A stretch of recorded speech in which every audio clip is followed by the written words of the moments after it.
In today's video, I'm going to teach you how to reset WhatsApp two-step verification PIN without email. If you've forgotten your two-step verification PIN and don't have a recovery email set up, don't worry. There's still a secure way back into your account.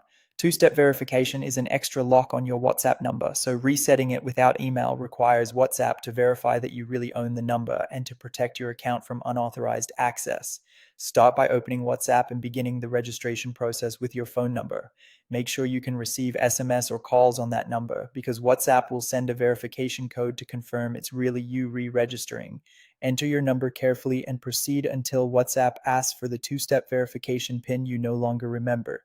When you're prompted for the PIN, tap Forgot PIN. This option is designed specifically for situations like this. On the next screen, choose Reset Account. Selecting this does not immediately unlock your account. Instead, it initiates WhatsApp's security window to protect your data and prevent anyone else from bypassing your PIN. At this point, you'll see a 7-day countdown. You'll need to wait for that countdown to expire. During this period, you won't be able to complete the re-registration with your number, and you'll keep seeing the timer if you try again. This waiting window is intentional. It gives WhatsApp time to ensure the request is legitimate and helps keep your account safe from unauthorized resets. A few helpful notes while you wait. Keep your SIM active and accessible so you can receive the verification code once the countdown ends. If someone messages you during this time, their messages will still be delivered to your account when you successfully re-register.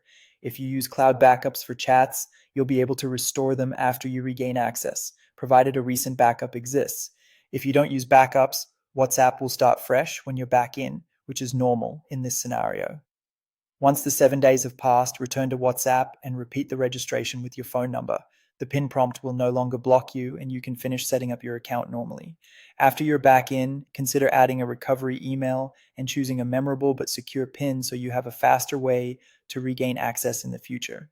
That's the complete process to reset your WhatsApp two-step verification PIN without email. Simple, secure, and designed to protect your account.